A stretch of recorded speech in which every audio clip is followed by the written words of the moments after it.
Hello and welcome to the latest episode of the Online Warriors podcast. I am one of your three hosts, Illeagle 86, asking my other two hosts, Nerdbomber and Techtic, what's love got to do with it? What's love got to do? Got to do with it. What is love but a secondhand emotion? Now, I've never understood that. I would consider love to be a firsthand emotion. Am I not understanding like that? A secondhand emotion is like something that you feel secondhand. I feel like you feel love first. I mean, you can feel love secondhand, but it's not a secondhand emotion. It's top shelf. Do I have this right? Maybe they mean like secondhand in marriage sort of deal, or like No, they think of it like smoking cigarettes. Like you're getting hit in the face with it, whether you're smoking a cigarette or not. Yeah. You're like, oh God, fuck. It just happens to you. Maybe that is what it means. Well, Tactic, thanks for clearing that up. How are you guys doing? We're a little more than halfway through August, the dog days. Don't remind me. I can't believe summer is almost done. Yeah, wake me up when September ends. Okay. Yeah. No, I'm awake. I'm here for this podcast. I'm fully alert. I've had my coffee. And we're going to talk about a few things. We're going to talk about a rom-com, which I feel like I love rom-coms. Unabashedly. I think I said that on the podcast before. We're big rom-com fans here. All of us. We're big into rom-coms. Yeah. I actually, and I'm going to talk about this in my What Are You Up To? I watched what I believe I would consider to be a rom-com dram, which is also a great genre. A rom-drom-com. So I'm going to talk about that in my What Are You Up To? But that's not what this is about. There's a new movie coming out in September we want to talk about. And I'm really excited to talk about that. We're going to be talking about, how do you pronounce it? Mario? You stop that. You know how to pronounce it. Mario. Super Mario Brothers. There's some news to be had there. And we're going to be talking about Thor 5 because, why wouldn't we be thinking about that already? Thor 4 came out, so I'm sure people are thinking about Thor 5 in various parts of the Twitter sphere. I can't call it the Twitter sphere anymore. You can't. This is another thing that's been ruined. I can't call it the X. That sounds sounds like stupid. a porn site. No, Yeah, there's been a lot of discourse about that. Is like the whole thing sounds like porn now. Why would you do that? Which That's I mean, a different topic. without all the censoring and everything, that's what Twitter's basically becoming. Let's be honest. That's true. Yeah, I don't disagree with that.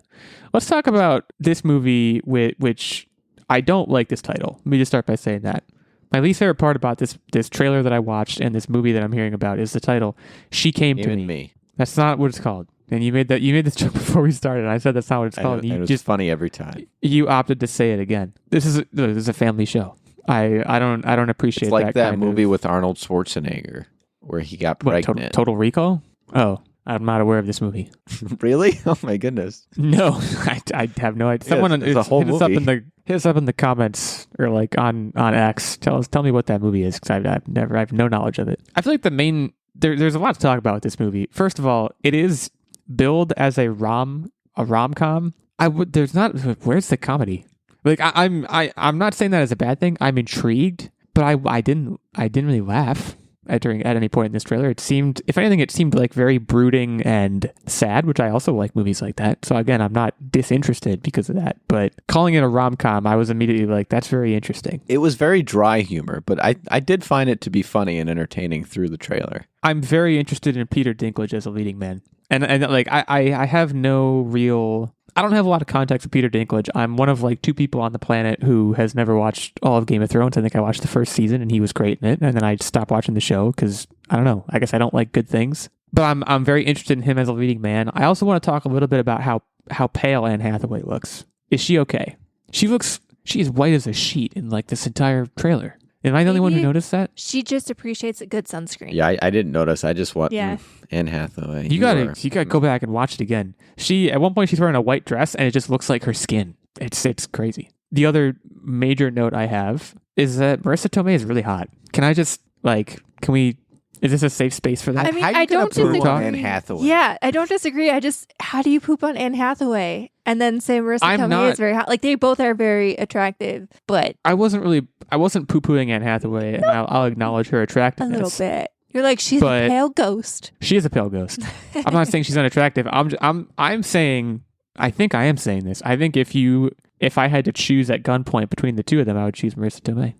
I mean, you're allowed to be wrong, but they're both very attractive. I mean, Peter Dinklage, he's got it made in the shade in this movie. Dude, I am very excited to see Peter Dinklage in a more rom-com role. So I think he got a little typecast after Game of Thrones into doing more serious things, but I feel like he really shines as a comedic actor. I mean, his roles in 30 Rock, his roles in Elf, his roles in Penelope, which is super underrated, and people should go back and watch that because I was obsessed with it as a teenager. Like, he shines very well in comedic roles, and I feel like he got away from that a little bit because of, the Game of Thrones everything, but I'm excited to see him kind of come back into the realm of comedy, even if it's more drom-com. Not a comedy, but did you wind up seeing, I think it was like last year, he was Cyrano. Have any of us seen that? I haven't seen it, but I've seen it now. Like, I obviously saw the trailer when it initially came out, but it hit streaming. It's on one of the streaming services now. I haven't watched it though. I'm definitely open to that.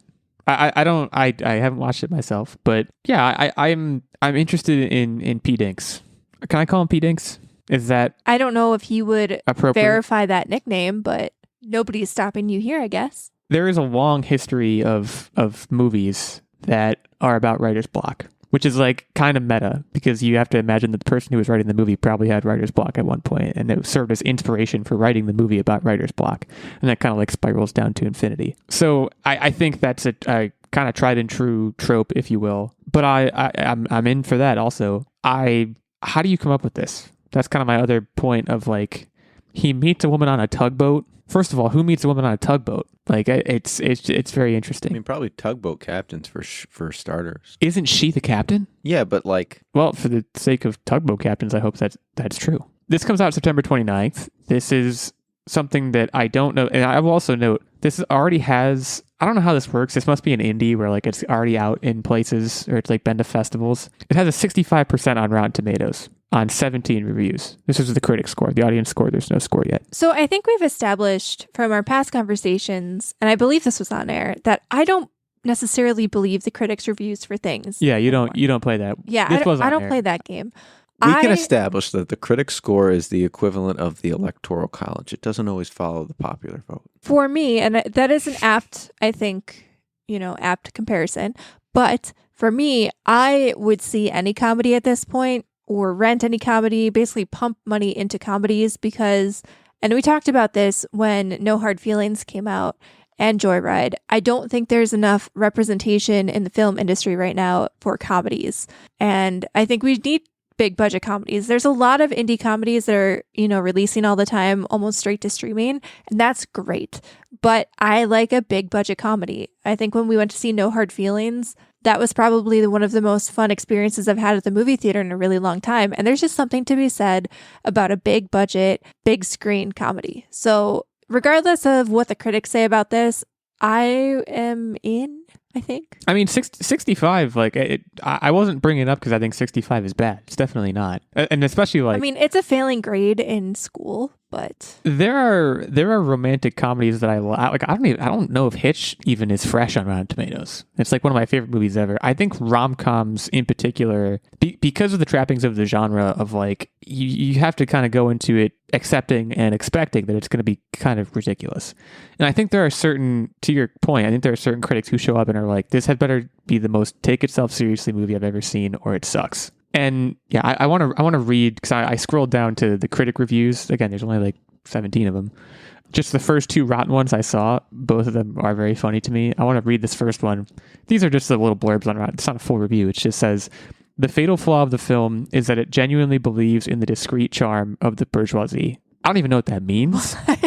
So, like, I think someone just picked some like words out of a dictionary and were like, sick, let's go with it. Right. Is that a negative review? I guess, because it's talking about a fatal flaw, but I don't know if the whole second part is like a word salad. I have no idea what it means. This second one is funny. A silly eclair of a thing, stuffed with absurd characters committed in near science fictional ways to not convincing anybody. Which again, is that a negative? like in the context of a rom-com, if you said a silly eclair of a thing stuffed with absurd characters committed in near science fictional ways, I'm like, yeah, that's every. And movie. Also, I think critics are out of touch with like what real people are. I think most of the population is filled with weirdos. Even the normies are weirdo normies, in my opinion. I'm freaking strange. Here's another one. This is from the Hollywood Reporter, which you've probably heard of. A clunky multi-strand romance with such a terminal case of whimsy that almost none of its characters or their relationships ring true. Terminal case of whimsy. But like that's what I want out of a rom-com. You know who had a terminal case of whimsy? Hitch, in the movie Hitch. I hate to go back to that, but it's one of my favorite movies ever. We need to, we're getting deep now, but as a society, especially in the context of romantic comedies, we all need to just lighten the hell up. Like, come on, this is just a fun time for an hour and a half. I agree. Just relax. I think that one of the things that has become problematic in the movie industry is that it's kind of come down to two main genres, and all of the other genres are kind of like fighting for scraps. But you either have your Oscar bait type movies that take themselves super seriously, that film critics can write really in-depth think pieces of word salad about and make references to eclairs very easily. And the bourgeoisie. Yes. Or you have your action movie that has a giant budget and they hope that they can bring in an even more giant box office. And I think somewhere along the way, we've lost appreciation for all the things in between. Even like animated movies have kind of fallen into this thing where if it's not like an Oscar-worthy type animated movie, people kind of poo-poo them. Like I did not see, and this is my bad, but I just haven't had time this summer, but like there was that movie about the teenage Kraken, and I saw a bunch of reviews about it. It got wrecked. Yeah, it got wrecked. And I just remember as a kid, like, we would go see those, and we wouldn't take it that seriously. It was just a fun animated summer movie for the family to go see.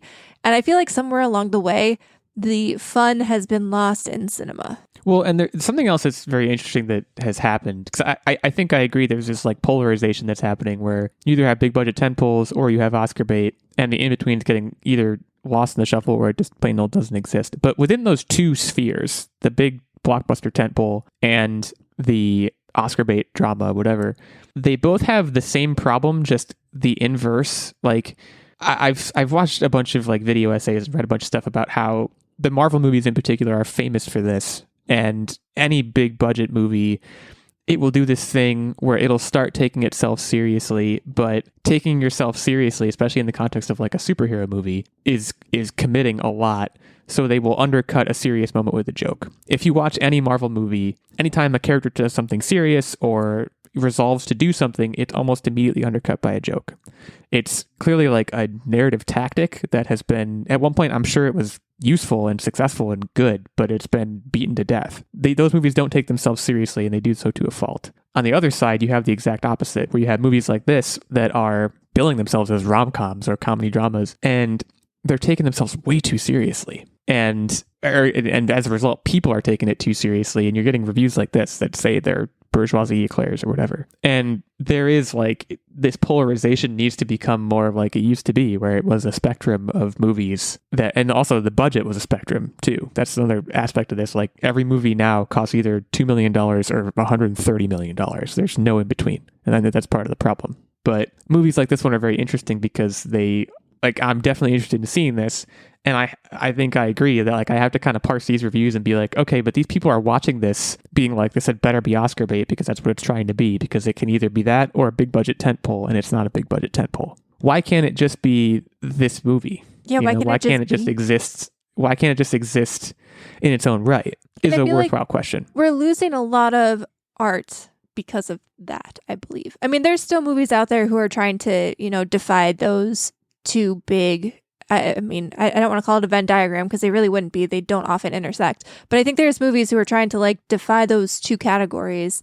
And some of them have been very successful because I think the audience is starting to vote with their wallet a little bit. But I think we just need more of it. So yeah. And the most exciting part, and we've talked about this, is rom-coms are making a comeback maybe. And then we're going to start to maybe hopefully have a resurgence and not have this climatizing fasciitis of Lucanini movie scores.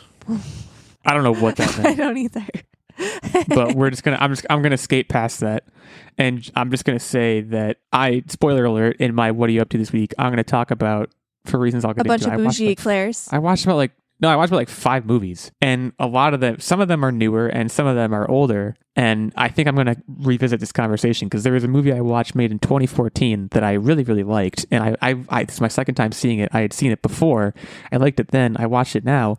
I loved it now. I think I might have liked it even more because of this, because it was a movie that it was probably made with a middling budget. It would never have been made today. And because of that, it managed to be super, super refreshing. So again, that's a tease. I guess I'll get to that later. But for now, what I'll say before we get really into the weeds, that this movie comes out September 29th, and it seems like we're generally on board. And as Nerdbomber said, our art is dying. That's if we could leave you with one thing after our first news topic 20 minutes into this show, it's that art is dying. It desperately needs our help, and it's your fault that it's dying. Is that a fair spot to move on? Yeah, I think so. It's not their fault. It's not your fault. Okay. I think it's all of our collective fault. It's the shareholders' fault. It's also probably the shareholders. I'm glad you said that. Let's continue talking about movies, and let's move into the MCU, which I was just talking about a little bit. Thor 5 is already being discussed. And in particular, Taika Waititi is already being discussed as coming back, and he has a lot of ideas for what Thor 5 would be. I have not seen Thor 4 yet. I think you guys have. I have no intention of seeing it, at least in the near term. The main question I have, I mean, we had Iron Man, we had Captain America. They got their 3 movies, and then they kind of noped out. Can anyone give me a good argument for Thor getting 5 movies, besides just Chris Hemsworth signed a super long contract? I mean, the answer is Hercules. That's the answer. That's a confusing answer. So it's not really a spoiler because it's been out so long. If you haven't seen it, you have yourself to blame. But they left Thor 4 on a cliffhanger, basically, of Hercules coming into the fold to kick Thor's ass, so to speak. So there's going to be this battle of the gods beyond what we've seen in Thor 4. And that's really what the premise is. They have to do it now. I think they don't. I agree with you that it's not necessary, but that's kind of where they're going and what they're going to do. There's also the other side of it of Thor has a young one, and there's the Young Avengers tie-in. So there's a lot of moving parts that movie left the status of the MCU in, and they need to kind of wrap it up and point it in a direction. Basically, the pistol's loaded. They just need to aim and shoot. Yeah, I think, I guess if I have an issue, my issue is that I felt, especially after Endgame, that the character had run its course. And they were like, no, he hasn't. He's back. All the other old guys, they're out. But So, Thor, he's sticking around. as far Love as and Thunder explained it and why he's sticking around, because he is a guardian of a young Avenger at this point. And so, like, I understand that, but I do kind of agree that, like, a lot of the old guard feels like they've run their course. And if they truly want to, move forward with the Young Avengers, they need to just frickin' do it. Because it's taking them too long. it's time for Thor to go and take the place of Odin, rule over Asgard and let the Young Avengers move on. They should have done that in 4, but it's just this constant dry teat that they gotta milk. Well, and like Downey and Evans, they, I think, made the correct decision where they looked at the landscape. They said, okay, this isn't mine anymore. I want to do other things. And also, it's like Chris Hemsworth is doing other things. He did Extraction and Extraction 2, and they're like super, super popular, wildly successful. It's worth noting too that, like, I don't know if they have come back yet, but like, I believe Downey and Evans, and I know for a fact Ruffalo, like, they're not gone. They're just not getting their own movies anymore. Like, it's extremely possible. If not Ruffalo likely, never got his own movies. Ruffalo never got his own movies. That's a good point. But like, I would imagine it wouldn't surprise me one bit if Downey popped up here and there in upcoming stuff. Spoiler alert, he's dead. Spoiler, multiverse. Oh. Yeah. They can. No one's dead. See, No this is one's why dead. I Like, hate the multiverse. This is such a For stupid... the same logic, you should hate comic books. No one No. dies in comics either. I love comic books when they don't dip into the multiverse. Love them when they don't dip into the multiverse. I think Techtic's right though. As a genre, I mean, you also have like things like, and this is DC, but like things like the Lazarus Pit. Like, people just come back all the time. It's just how comics work. And honestly, we don't hate the Red Hood for it. We love the Red Hood for it. okay, but like, again though, the Lazarus Pit is fine, and like coming back to life is fine, but like multiverse versions of the same character, not fine. I want to make that clear. Like, if they bring him back as a multiverse version of He needs himself, to be evil. stupid. Ultimate Iron Man. I mean, it might also be like a hologram. Or like, it could be any. My point is, it could be anything. It would involve him being in a movie for 5 minutes, probably getting paid a cool mill. Like, it wouldn't surprise me. But like, if I was Thor, if I was Chris Hemsworth, that's what I would do. I'd say, all right, I'm gonna take this exit and I'm gonna go do other stuff, and like still I'm gonna have my cake and eat it too. Essentially, I didn't see Thor 4. As I said, I didn't see it. I don't have context here. What's being discussed now is Taika Waititi. I don't know if he's officially coming back to direct it, but apparently he has. The article I read says he has suggestions for a villain that would be stronger than Hela. And when I hear that, I know what it means because I saw Ragnarok, and Hela seemed dang powerful. You seem to be implying, spoiler alert for me, that is Hercules, who I didn't even know was a comic book character. I kind of just thought was like, a Hercules, mythological character, which I guess Thor is also a Norse mythological character. Did no one get that reference? It was lost on me. Was it from the Disney movie? I assume. Yeah. I haven't seen it It's in a not while. from a Disney movie. It's from the Nutty Professor. Hercules. The Nutty Professor is a Disney movie. That's even more lost on me. Never seen the Nutty Professor. That's just a fun Or am I fact about thinking me. Flubber? You're thinking Flubber. One of them. You're all over the place. One of those. We're playing the telephone game. So I have seen Flubber, but again, that's One of been a those super movies long was a time Disney since I've seen that movie. But no, I guess is like my main reaction to this is like this may as well happen. With the knowledge that you guys have of the Young Avengers and this Hercules stuff, would you expect Thor 5 to be the last Thor? Eventually, it's going to have to end. I don't know. I'll leave that question to you guys because again, I'm kind of out of my depth here. I think Thor 5 has to set up a handoff to the Young Avengers and, like I said, have him take the chair of Asgard and just kind of chill out for a bit. Maybe he'll pop in now and then, but the focus needs to pivot to the Young Avengers. I want him to die like Anthony Hopkins did in Thor Ragnarok. Again, spoilers, but if you haven't seen Ragnarok, I mean, that's been out for like 10 years. And also, it's really good. I still have never seen Thor 2.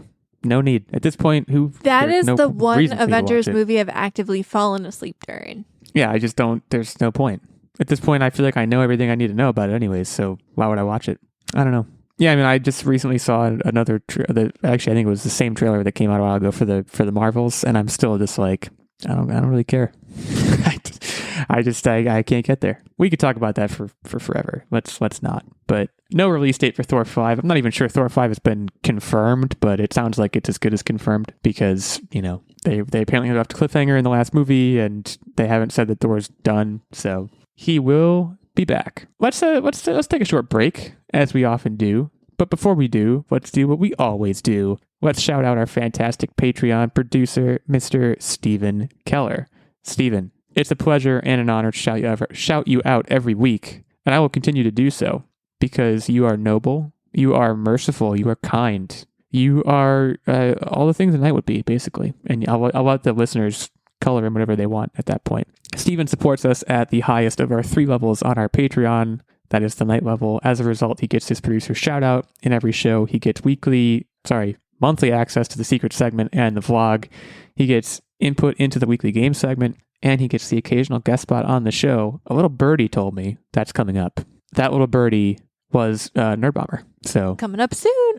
Get excited. be on the lookout for that, Stephen and listeners. Although Stephen doesn't need to be on the lookout for it. I think he already knows when it's happening. So be on the lookout for that. There's also a Squire level of support on our Patreon, which gets you access to the monthly secret segment and vlog, and a page level, which gets you access to the monthly secret segment. The details on any and all of those levels of support can be found over at patreon.com/onlinewarriorspodcast. Go check us out there. Say hi to Stephen. Say hi to us. Consider giving back to this show that hopefully has given you something. I don't know what that would be, but hopefully laughs. I would hope laughs, information, Good times, companionship. joy. Yeah, it could be any number of positive things or Laughs. negative things. Anyways, it's patreon.com/onlinewarriorspodcast. Thanks again to Stephen. We will be right back to talk a little bit about, what is it? Mario? Super Mario Brothers. It's just stop. Be right back.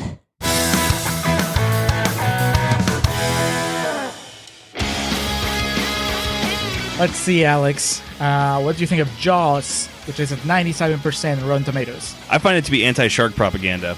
What do you feel about the Entourage movie, which is at a meager 33%? I think they finally got Hollywood right. How about It Follows, 97%?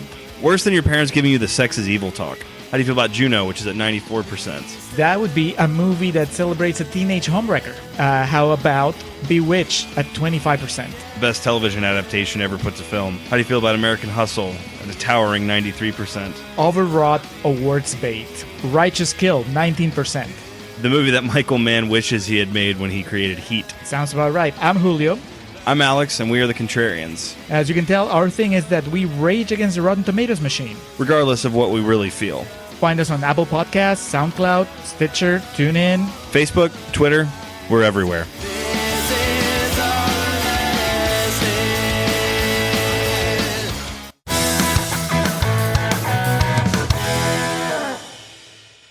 So, if you are a fan of video games or even just a person, you may or may not know the name Charles Martinet. You may know him particularly because there was a recent campaign to get him to be the voice in the Super Mario movie, which did not work out. But Charles Martinet has been the voice of Mario for over 25 years. And as of this week, Nintendo has announced he will be stepping down and becoming instead a Mario ambassador. We'll get into what that may or may not mean. It seems like what might have happened here is that people may have noticed that in the trailer for Super Mario Bros. Wonder, people noticed that the Mario voice sounded different, and Nintendo basically confirmed, yeah, he's not voicing Mario anymore. So I want to read this statement that Nintendo of America tweeted out, axed out, I don't even know what you would say at this point, on August 21st.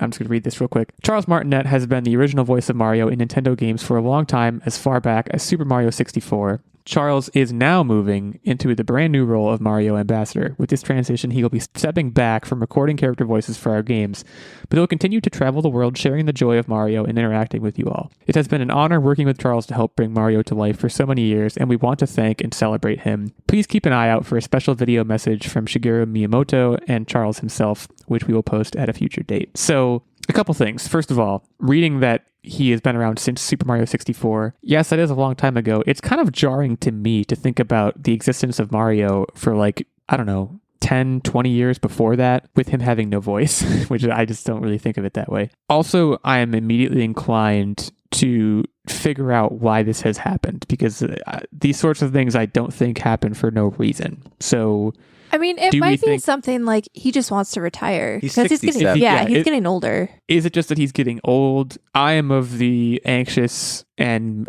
you guess you could say morbid type. Is this like is he dying soon situation? Like I'm immediately jumping to stuff like that. No, well, hang on. It's just it's how I live my life. They wouldn't say that he would continue to be an ambassador. Yeah. Like him, if he really was like super sick or something, flying around the place to be an ambassador at like conventions and stuff like that. That would be difficult. I think he probably just wants to enjoy retirement. Yeah, I honestly, I wish that for him. I don't think the Mario games and the IPs are pumping out at such a cadence where it's that demanding, but I don't know how long it takes to record all of this. And honestly, I'm sorry, everybody deserves to retire. Maybe he's just like, bro, I'm done with this. Like, I'm okay getting like the accolades from fans and like connecting with fans, but like I don't want to be in the booth anymore. I want to spend time with my family. Yeah, I think as an ambassador, he'll have more of an opportunity to say, you know what, I'm going to skip out on this one, or I'll go to this one, and that one. That's possible. But for the most part, I'm going to kick back. And honestly, I think this is the right decision for him. Enjoy your life. And honestly, we've seen, it feels like over the last 5 years, we've lost a ton of voice acting talent way too young. And I'd rather him have time, sail off into the sunset, and we not see this all of a sudden thing while he's in the middle of a project. Because that, one, it would suck for the project, but more importantly, it would suck for them and that they didn't really get time for themselves. I'm pro this. Good for you. Let me ask a couple questions. Let me answer a couple. So when I hear Mario Ambassador, to me that sounds more demanding than just going into my other question, kind of getting my other question, is how demanding at this point can being the voice of, I would think at this point, after 25 years, most, if not all of the things that Mario is ever going to say in a game have been canned and are ready to go. So do you also think they just kind of got him in a booth here at the last second and were like, record these 100 catchphrases and we're going to use these? Like, I wonder about the handoff. I wonder about the transition. And yes, I do still wonder, what does Mario Ambassador even mean? Does it just mean he kind of glad hands folks at conventions if he wants to? I don't know that they can just own his voice like that. I mean, that's sort of like a weird... They can. Well, I mean, he's not going to be the voice in Super Mario Brothers Wonder. That's the new game that's coming up where you see like Mario as an elephant. He is not going to be in that. And the other thing that I want to mention too is he's not just the voice for Mario. He's been the voice for Mario, Luigi, Wario, Waluigi. So he's really made an impact across the whole Nintendo Square. So I think they're just working to try to just backfill that to something. Okay. Do you think they're getting Chris Pratt? No. What I really think it is, and this is going back to the cynicism in me, is I think his price is becoming too high and they can get a similar voice for significantly cheaper for all these characters. That's what I really think the move is. And so they were kind of convincing him to go and, quote, enjoy his life. But like, I'm going to see it as a positive thing because there's nothing negative about enjoying your life. I think that here's what happened. I just figured it out. I was sitting here thinking about it. So one of the Nintendo of America CEOs was just strolling through the office on a Friday, stopped by a cube and said, "Hey, Johnson, when am I going to get those numbers for that thing?" And he looked up and he said, I can't do a Mario impression. Techtic, can you do a Mario impression? He looked up and he said, "It's me, Mario." And they were like, holy crap. By and God, Timmy, you're in. They were like, "Charles, you're out. I think you're right. I think they were like, Charles is demanding like $1 million a game. We can pay Johnson $2 and a chicken sandwich and he'll like do all of our ADR work for the next game." The world revolves around the almighty dollar. So something like that. Or they held auditions and they actually found someone who was like really close, who they again could like pay pennies. And they were like, "Let's do that." Wait, not even chicken sandwiches anymore? Holy cow. No, just a couple scrape in the barrel. Couple of copper coins and that was it. It's actually not even made out of copper anymore. It's made out of zinc. That's a fun fact about pennies. But yeah, I agree that the outcome here is generally positive if you don't look at it the way I do, which is like, is he going to die? It seems like a good thing for him, for his family, and he still gets to enjoy his time with fans. So we wish Charles Martinet all the best, and we'll see what happens with the voices. I did watch the trailer for Wonder, because I believe we talked about it on the show. I don't remember noticing, but it seems like someone did. I don't know. Did they have him speak? I can't remember. I couldn't remember if it was just like voiceover and music. Now I'm going to have to go rewatch the trailer. Yeah, I'll have to go back as well. It's possible I'll hear it. For all I know, there's a trailer that came out yesterday and it's like Mario talking like in like a Long Island accent or something. So I'll have to go look at that. But hey, yo, it's me, Mario. Yeah, right. Exactly. I would love that though. I'm just throw that out there. You know how like we just talked about Detective Pikachu last week and he's got like this like raspy detective voice. I would love it if they made like a Mario game where he was like, "Forget about it." I think that'd be hilarious. So Nintendo, something to consider. Yeah, just I guess complete 180. That's the move. Yeah, they should do like this entire accent collection of like him just doing a bunch of different accents from a bunch of different parts of America and different countries, and each game is different, and that'd be really, really fascinating. So yeah, Charles Martinet, here's to you. Enjoy retirement? ? I don't know if I would even call it that, but blink either way, twice if you need help. Quite a career, and blink twice if you need help. So it's time for What Are You Up To Wednesday. As you know, it is Wednesday. I know it's Wednesday because you're listening to this the second it comes out because you guys are just clamoring for a new episode every week. There's no way any of you have a backlog. It's just it hits the internet and you're already listening to it. So welcome to Wednesday. It's time for What Are You Up To Wednesday, where we say what we've been up to. And I'm going to go first because some things happened. So we start this update by saying everyone's fine. We're all good. My wife got sick with what I will now be referring to as our annual COVID because she got COVID almost exactly a year, like almost to the day after the first time she got it. At this point, as we're recording this, she is now doing better. I never got sick. Everyone's fine. We're all good. But as a result, we had to like kind of stay inside / social distance for a week, which meant I did a lot of things. So this is going to be an action-packed update. I want to shout out a book that I just started that I'm already like 200 pages into. It's called The Magpie Murders. Actually, I think it's just called Magpie Murders, and it's by Anthony Horowitz. That name may sound familiar to those podcast listeners out there who have listened to me before, because I've been reading a lot of his books lately. This is a very classic Agatha Christie style murder mystery. It takes place in the 1950s in the UK. However, there is a meta twist to it that I'm not going to describe because, frankly, I don't even understand it yet, and I'm like 200 pages in. So that should tell you the level of complexity we're dealing with here. I'm super, super enjoying it. I also want to just take a moment to shout out, and I don't know if you guys agree with this opinion or not, but I got this book in physical copy, which I've been doing a lot of lately. Physical copies. Are you guys book people or are you I mean, we all own Kindles. I know that, but I'm on a big non-Kindle kick right now. I love a real book. Love a real paper book. books. Yeah. It's great. Because, and you want to know why? I do. I'm very easily distracted with other things, other shiny things. When you have a physical book, and I know there's the percentage in the little corner of the Kindle, but when you have a physical book, you can very see how rewarding your progress is to the book through your stack thickness. And that's just serotonin. See, There's something timeless and ageless about turning pages, just the tactile feeling of that I'm forever going to appreciate. A good paper book, don't get me wrong. But I will say Kindles are elite for summer reading. You slap a Kindle in a waterproof little case. You slap a Kindle? You slap a Kindle. You bitch slap that thing right into its waterproof case, and you take it to the beach, and you take it to the pool, and you take it camping in a rainstorm, and you take it with your goopy sunscreeny hands, and you read it in that case, and then at the end of the summer you take it out of the case and it's still in pristine condition. Couldn't say the same with the book. The Kindle has its place. I don't disagree with anything you just said. I do, like I said, I prefer books. I like my shelves full of books, but I give the Kindle its due for its summer reading. And this is a nice thick book too, so I feel important when I'm reading it. It's just there's something about books thick sometimes. boy. It's really Do you crack the spine? I hope not. Okay, so I would like not to. You're a spine preserver. I appreciate you. Yeah. Thank you. I would judge you if you weren't. I also want to, this is a long shout out, extended shout out. I also want to shout out Barnes & Noble. Everyone, and I'm serious about this, everyone should go to Barnes & Noble, because if Barnes & Noble dies, I'm going to be really sad.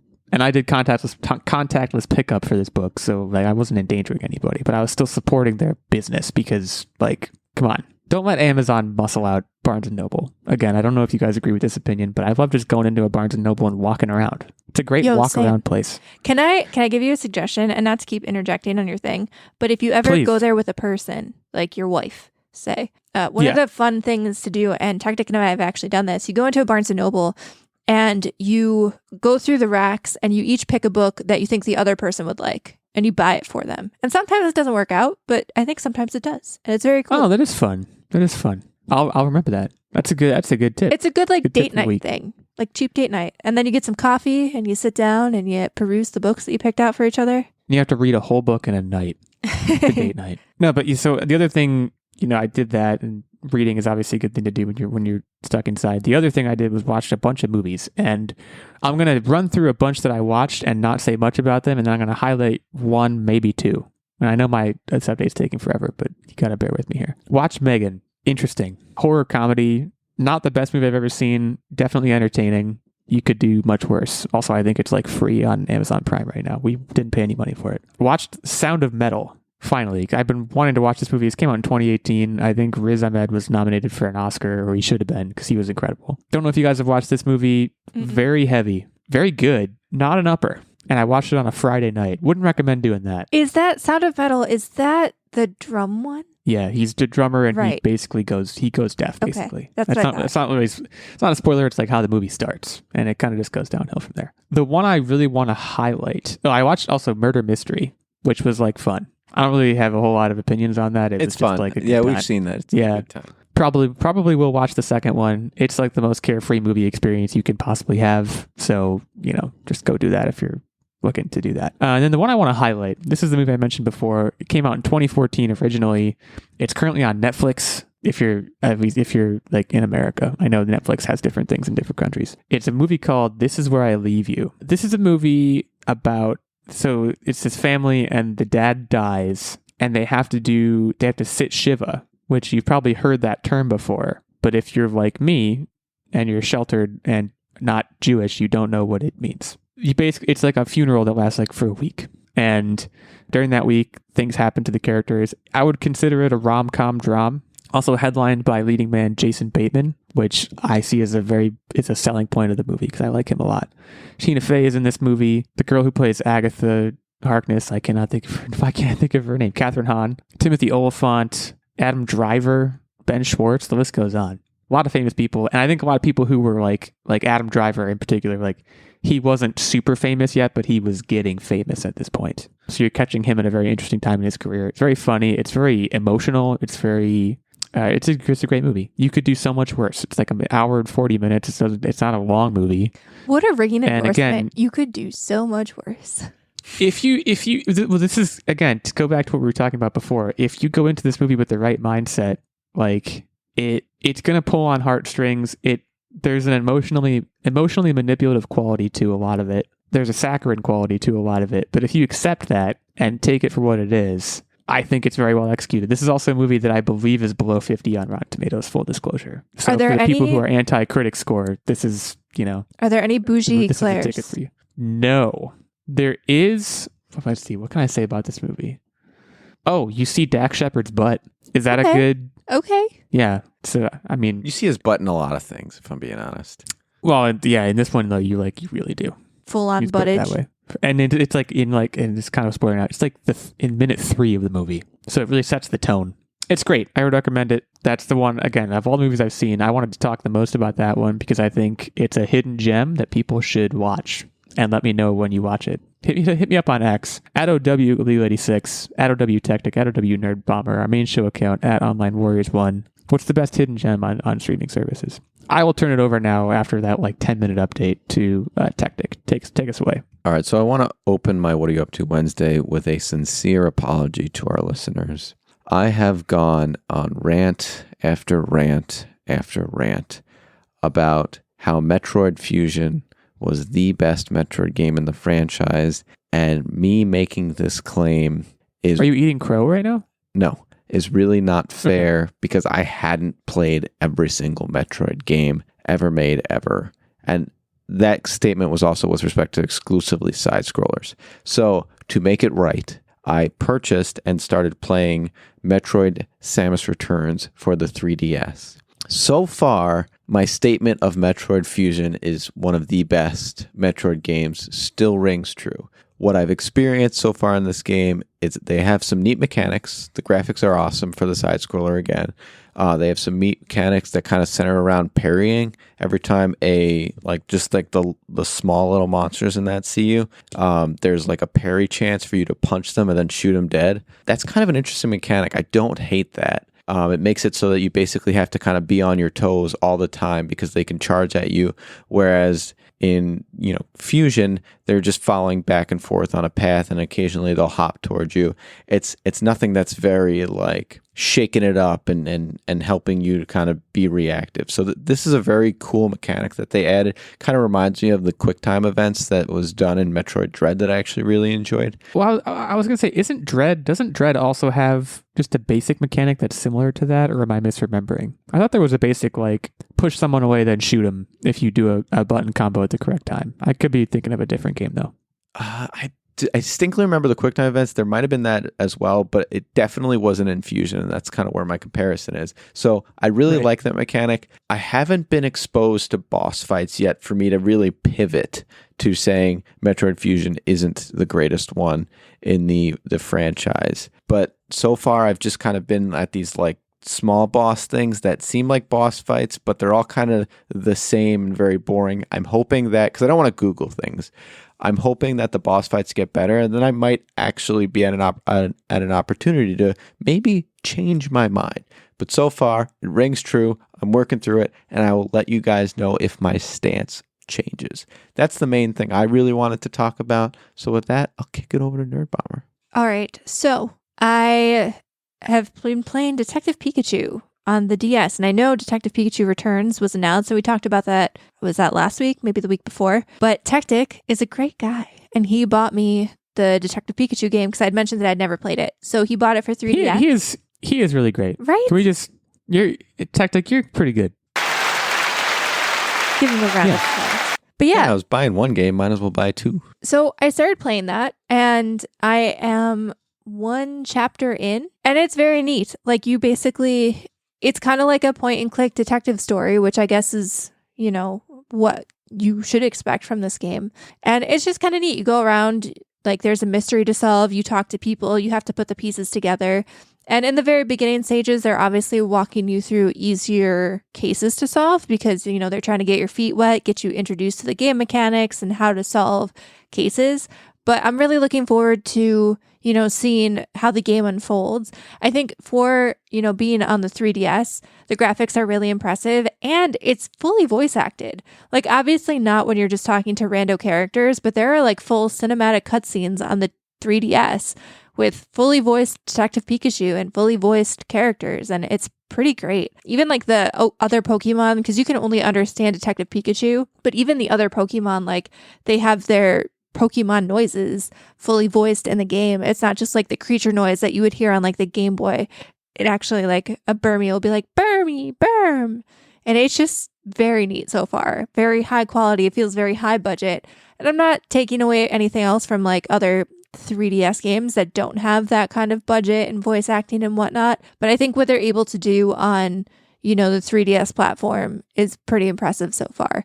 So looking forward to continuing to play that. And I also started rewatching a show called Awkward. So I don't know if you guys remember this. This is an old show. But, The Summer I Turned Pretty ended and I needed my like high school show fix. And Awkward was something that I really liked to watch. It was on MTV back in like the late 2000s. And I mean, it's the first 2 seasons of the show, and I'm not that far in, but I've seen it before. The first 2 seasons of the show are very witty and well done.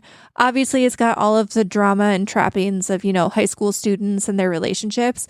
But there's also just a lot of, really sharp and witty writing mixed in. And it's just really fun to, turn it on, kind of turn your brain off, get absorbed into it, and, not think for a little bit. So definitely, it's on Paramount Plus. It hasn't been streaming anywhere for a while, but it landed on Paramount Plus fairly recently. So if you want to watch it, it's a fun one. The later seasons kind of take a dip in quality because I think the original writing team goes away, but it's still a fun show and definitely worth your watch if you like, fun, stupid high school half-hour comedies, which I do because what's great about them? Nothing is really ever that high stakes. So besides that, we watched a movie. Techtic, what movie did we watch? Puppy Love. We watched Puppy Love.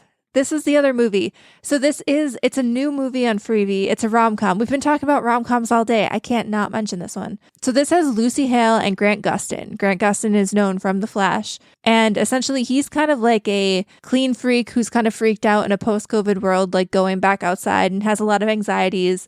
So his therapist recommends he gets a dog and recommends he starts dating. So he meets Lucy Hale on Tinder, their character, because she also has a dog, but then their dogs boink and get pregnant. And even though they don't like each other based off their first date, they have to stay together for the puppies. And there's shenaniganery that ensues. It's cheesy. There's a reason why it's on Freevee and it didn't hit theaters and it didn't even hit one of the main streaming services. But again, if you just want to turn your brain off and watch a dumb rom-com, it's not that bad. You could do worse. You could do a lot better, but you could do worse. Techtic, any thoughts on it? I love that review. That's basically a review I gave earlier in my update as well. Could do worse. Yeah, I think that's spot on. So that's me. Word. Well, that brings us to Quiztown. And as usual, I am not hosting because I lost last week. Let's go through the rankings. Let's go through the records here. Techtic 8 and 7, Nerdbomber 8 and 9. Your boy Illeagle 86 7 and 11. Steven 3-0. Steven, very impressive, undefeated record. I mean, yeah, this is turning into a must-win situation for me. I need to stick with you guys. So I do intend to win today, and I will turn it over to. I believe I'm playing against Nerdbomber. No, I am hosting today because I won last week. I will turn it over to Nerdbomber and not play against you. All right, so the topic this week is Selena Gomez. She has a new single coming out shortly in the next few weeks, and her latest season of Only Murders in the Building is currently hitting Hulu. And this is not which is an great, ad. by the way. It is a great show. It really is. It's great. I should have mentioned that in my update. I totally forgot.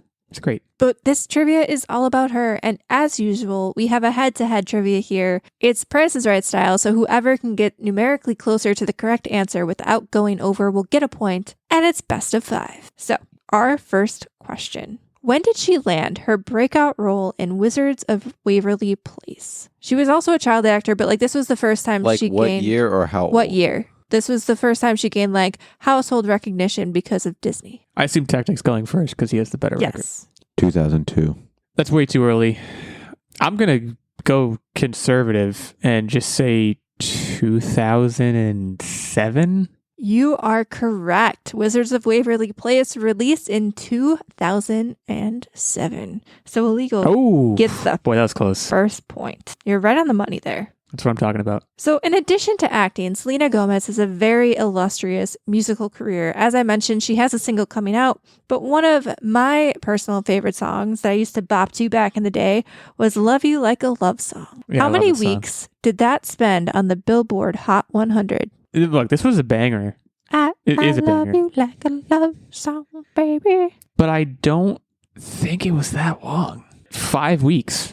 Not that long. 5 weeks. 6 weeks. He's used his +1. He's mushing his face into the mic for some unknown reason, but he gets the point. It was on the Billboard Hot 100 for 38 weeks. You guys severely underestimated how big of a banger this song was. A week is a long time.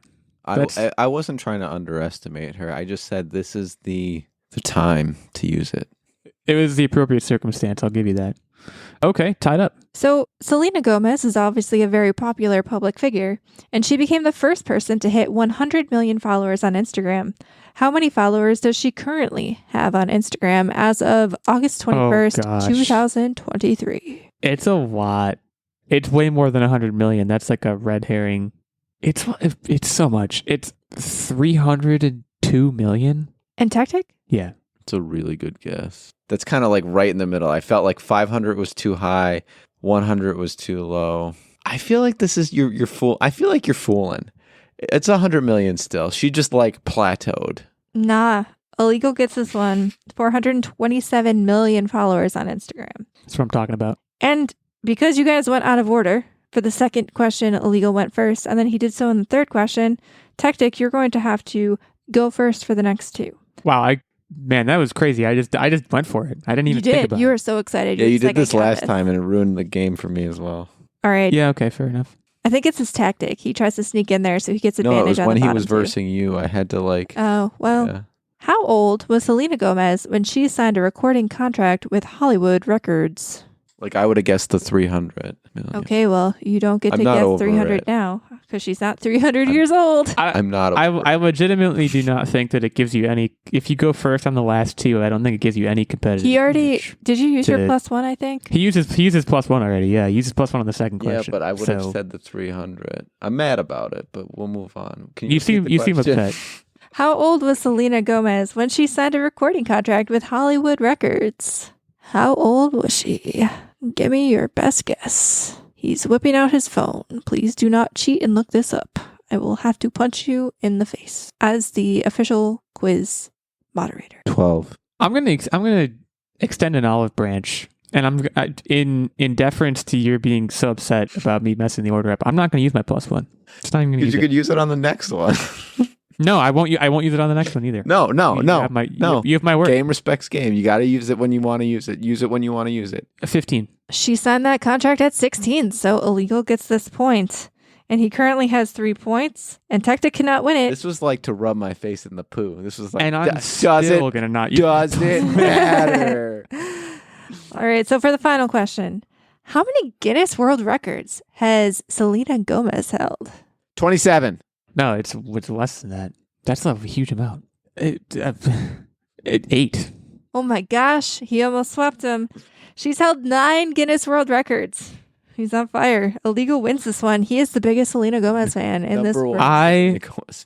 one. Me and my girl Selena, we go way back. Okay, so Techtic drops to 8 and 8. I moved to 8 and 11. Nerdbomber remains at 8 and 9. We're a bunch of 8 win folks. I almost said 8 win fellas.